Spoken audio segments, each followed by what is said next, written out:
Right, let's continue a bit the tactical analysis and preview of the final.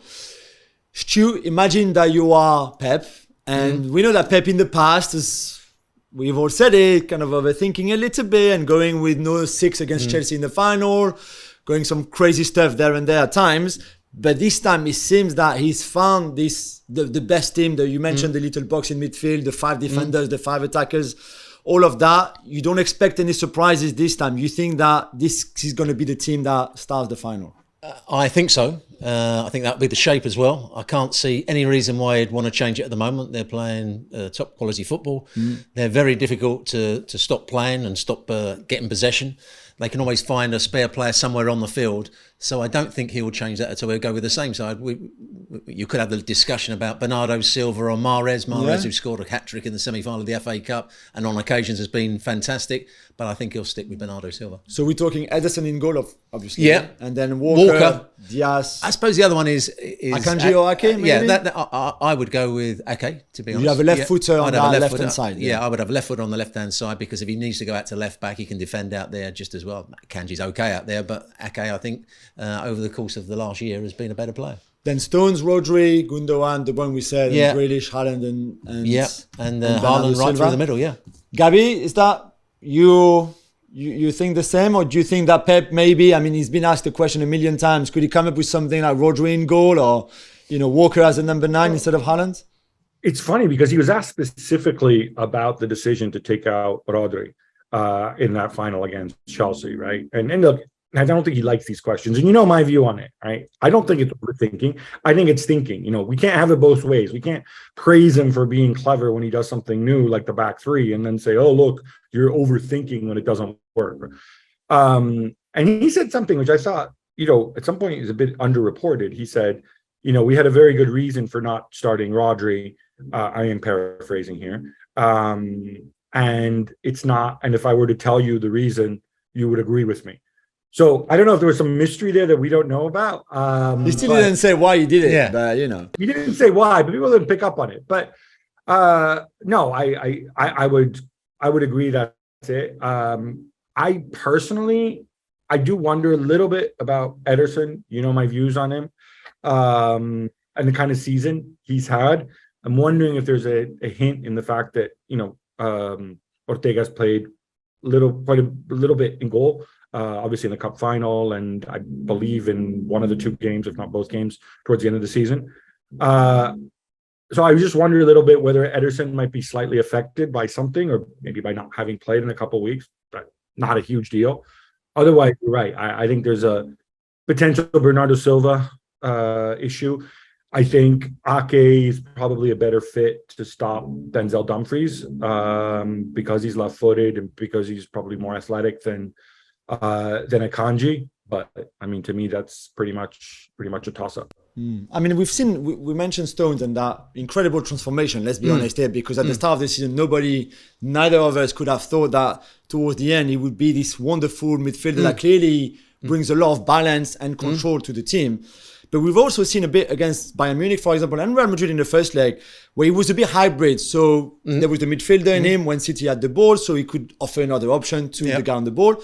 And also when they lost the ball, to come back and play next to Diaz and then to go back to a back 4.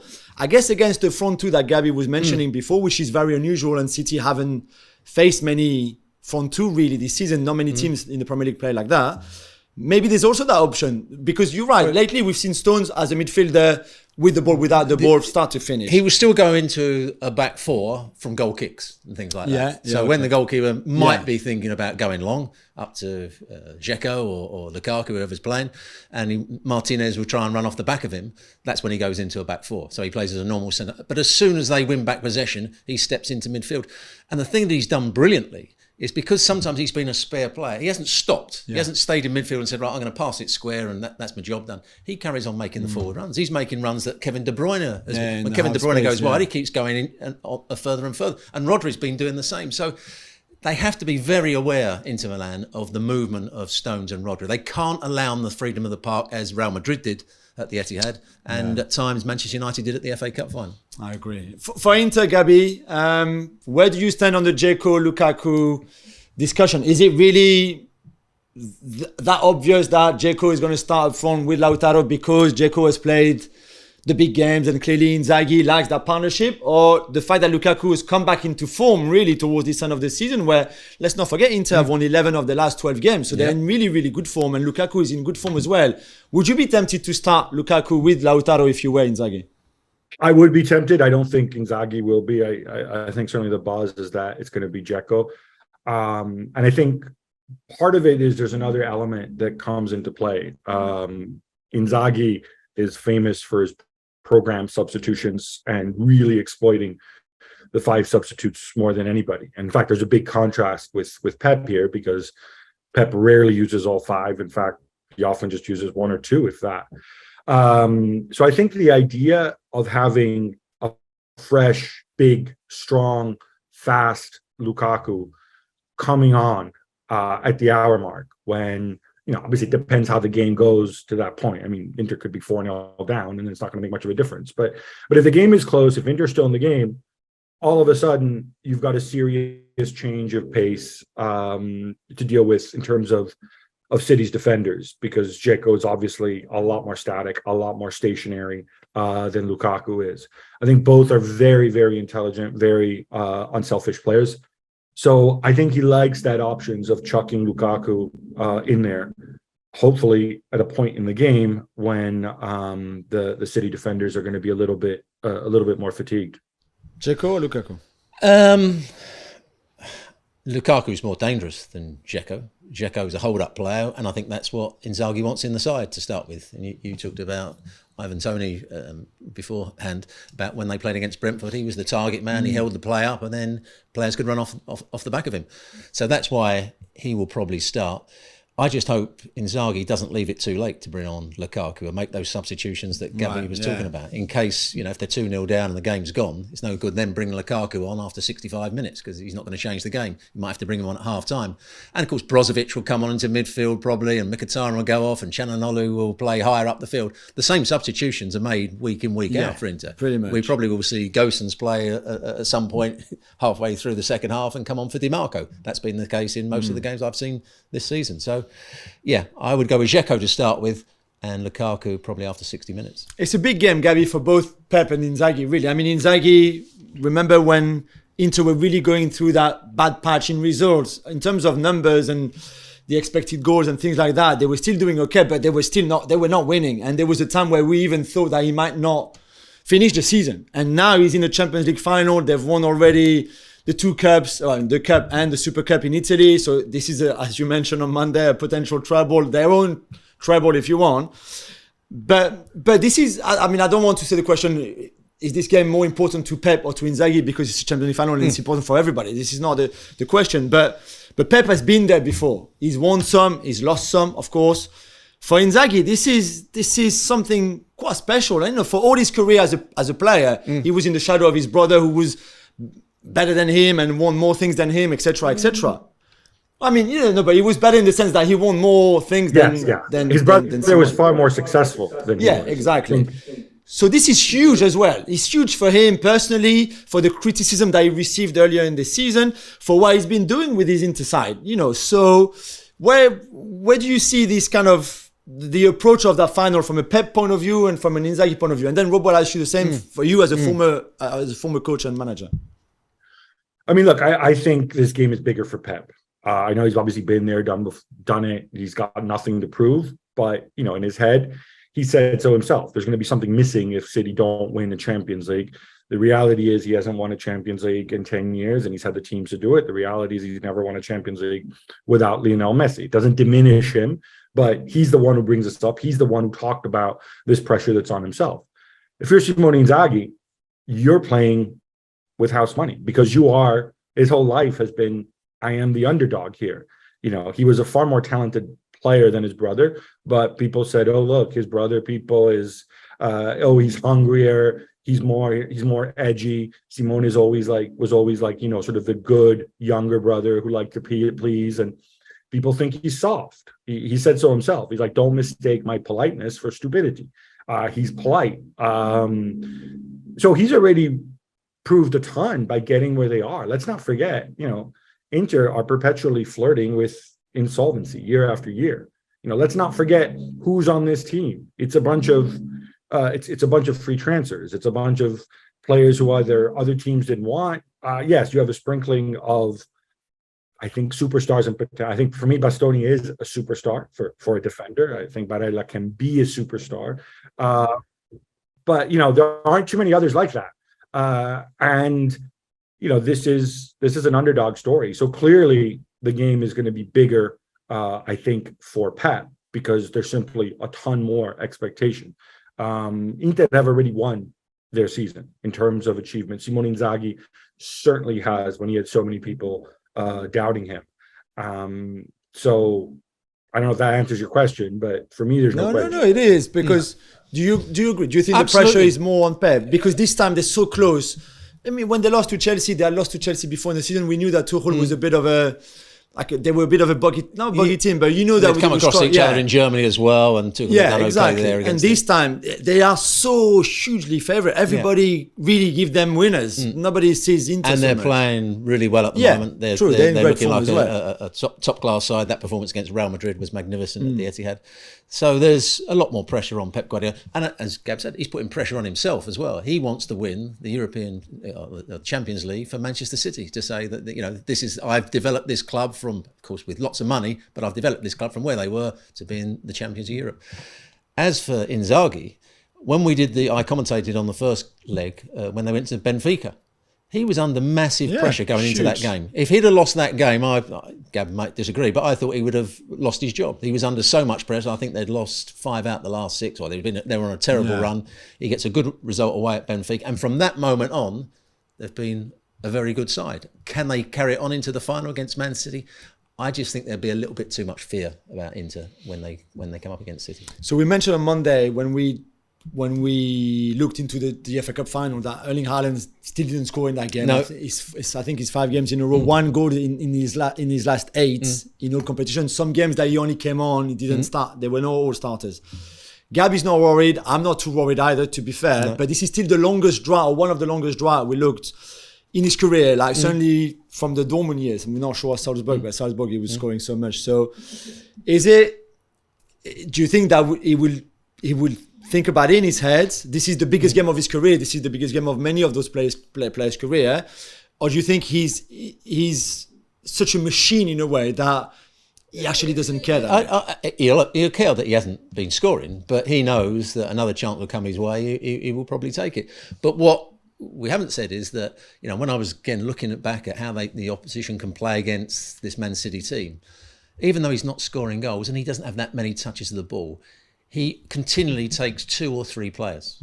Real Madrid stuck Toni Kroos in front of him and still had 2 centre-halves. So they had 3 players against 1 almost, which allowed Stones and Rodri to be completely free. Manchester United had 2 centre-halves up against him, and they then put their 2 holding centre-halves, centre midfield players wide. So the ball was rolled into him. Yeah. But every time I think, can Darmian go out wide occasionally? Can Bastoni go out and be a fullback? I still think Haaland against the Cherby with a ball over the top.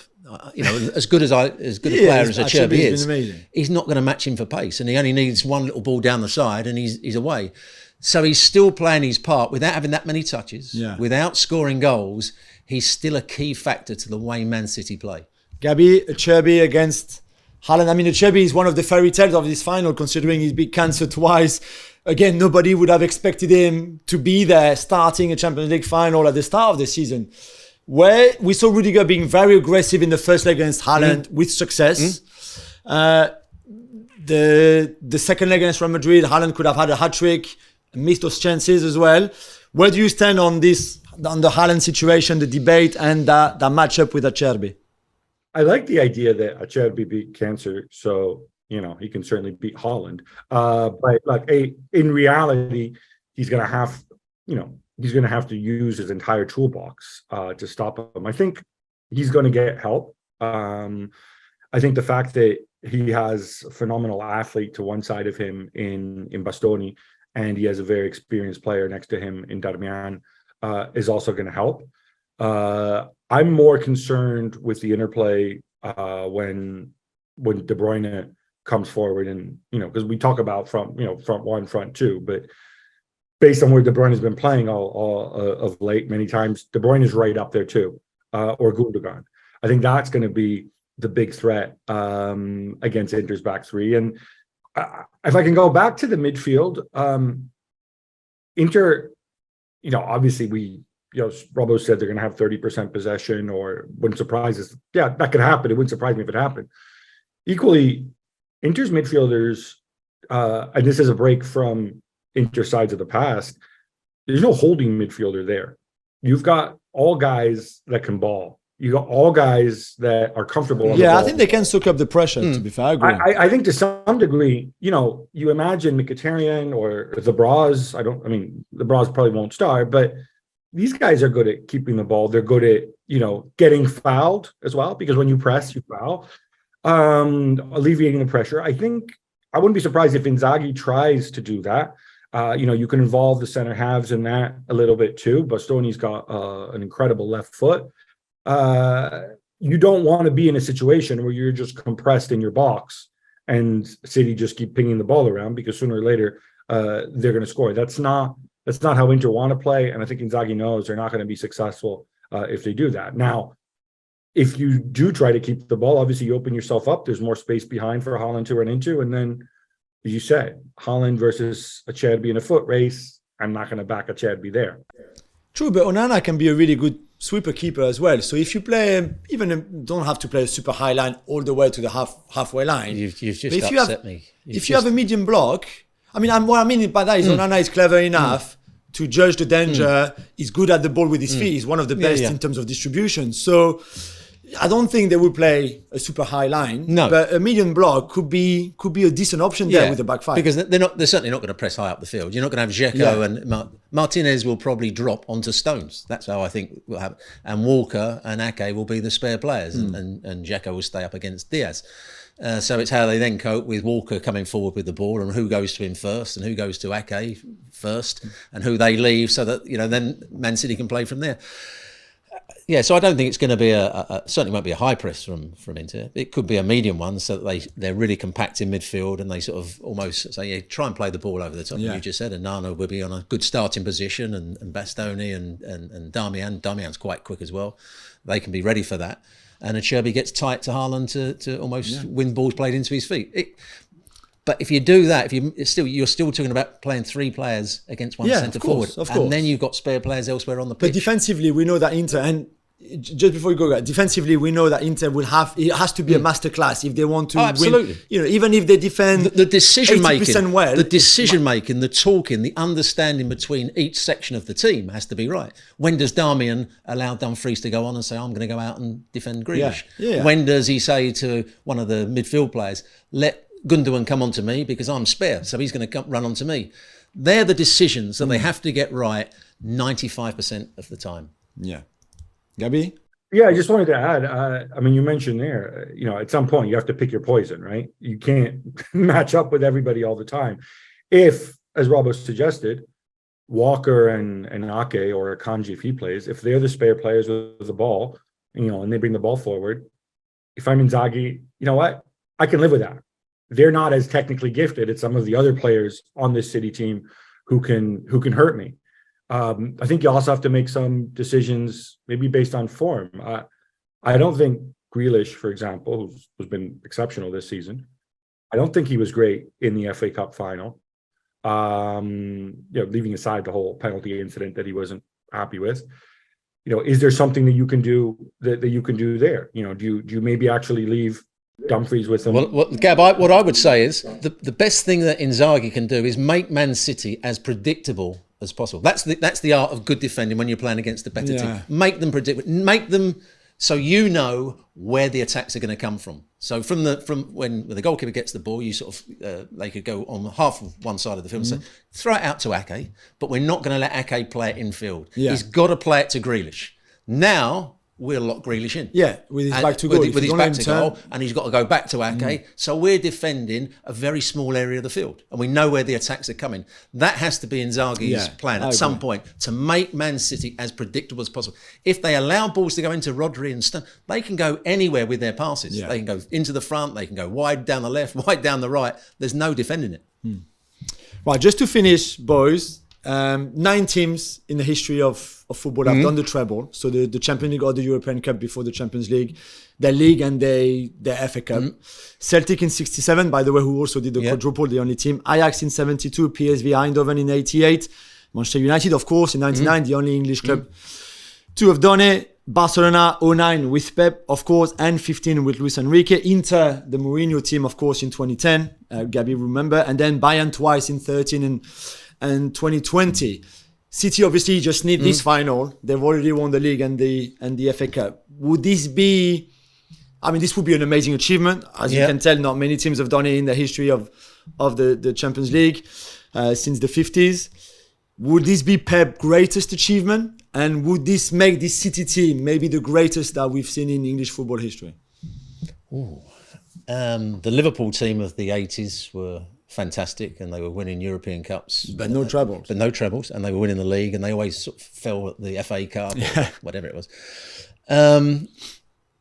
Man City, if you're a manager playing against Man City, they must be the hardest team to plan against. You look at it and think, we could be beaten so easily here if we don't get everything right. And I don't think there's ever been a team that other managers will be frightened of. You could go to Man City and lose 7-0 if you don't get your tactics right. Yeah. And so managers, if you don't get your tactics right at home with your pressing, whatever you're doing, you could be embarrassed and not have any more than 20% in front of your own fans. So in that terms, if they won the Champions League, I think they would be as good as anybody that's played in English football. Gab, what do you think? I mean, look, leaving aside the obvious thing that teams in the present are generally always better than teams in the past, just because the game has changed and is more globalized. It would certainly be a tremendous achievement. I'm not sure this is Pep's greatest team. I think his Barcelona side, for me. Yeah, but you had Messi in that Barcelona side, so exactly. Surely a team like this City team, which is collectively has to be better because you don't have Messi in it. No, but I think that team would beat this team. I mean, but we can talk about the press all day. Look, it's a fun talking point, but I could see Xavi and Iniesta and Dani Alves just passing the ball around this press all day long, and then Messi invents out of nowhere. And look, we're obviously never going to know whether his team would beat his City team. It is a fun talking point that you can debate, I think, endlessly. But I think with City, there's 2 other considerations we have to make. One which City fans won't like, and one that they will like. One, we know that they are under investigation by the Premier League. They've been under investigation by UEFA. You know the outcome of that. You know that they breached before and accepted a settlement. That is a matter of fact. That is a matter of record. Equally, though, this idea that the City team are successful because they've outspent everybody in whatever, it's kind of nonsense. This City team broke even in the transfer window last summer. In fact, I think they made a small profit. This City team over the last 4 years, I think they have a net spend of 140 million, round about 35 million euros a season, which is not a lot. This City team, most tellingly, they have the 6th highest wage bill in Europe. So the European football is not a fair fight. There are 10 teams, 12 teams that have far more resources than everybody else, and they have far more resources than Inter. Great. But compared to their peers, compared to the other teams that spend all this money and that have these massive wage bills and have these massive resources, Pep has taken those resources and done a better job with them, Pep and really City as a unit, and done a better job with them over the last 3-4 years than any of his peer teams. Because there's no point comparing City with Inter or with Monaco or why Monaco? Well, I'm trying to think. Team that's beaten them in the past. No, or Betis or whatever, right? Compare them to their peers. Compare them to the big spenders. Compare them to Paris Saint-Germain. Compare them to Manchester United. Compare them to Chelsea. Compare them to Liverpool. These are City's peers. And they have done much more with those resources than the others have done. So I think a lot of praise has to go to Pep. A lot of praise is to go to the club for what they've done to those resources. And then investigators will determine how they got those resources, whether it was fair that they played with those resources and so on. That's a whole separate issue. but it's not like they have, 2 or 3 times the resources of the competition. And that's why they win. Although, of course, they do have 2 or 3 times, if not 5 times the resources of Inter right now. But, globally, this feat will remain regardless whether they win or lose on Saturday. Thanks so much for watching ESPN on YouTube. And for more sports highlights and analysis, be sure to download the ESPN app. And for premium content and live streaming, subscribe to ESPN Plus.